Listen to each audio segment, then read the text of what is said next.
আসসালামু আলাইকুম।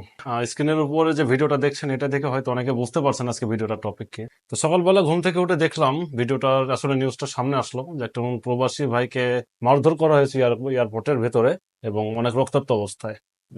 বাংলাদেশ আইন শৃঙ্খলা বাহিনীর বেশ 5-6 জন মিলে তাকে মারধর করছে। তো প্রথমে জিনিসটা ভেবে অনেক খারাপ লাগছিল, দেন পরে আপনার সিসিটিভি ফুটেজটা দেখলাম।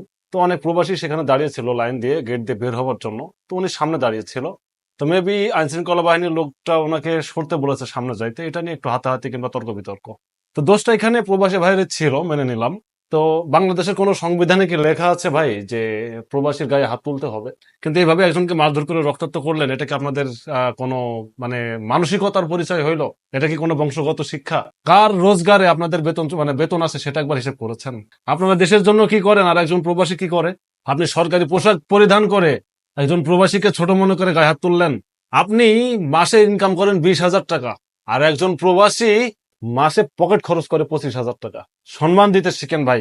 প্রবাসীদেরকে এভাবে হেন তুচ্ছ করাটা একেবারে বেমানান আপনাদের কাছে। প্রবাসীর সাথে যে আচরণ আপনারা করেছেন, আপনারা ক্ষমা চেয়ে নিবেন সারা বাংলাদেশের প্রবাসীদের কাছে। কারণ প্রবাসীদের লজ্জা শরম কম, বুঝছেন?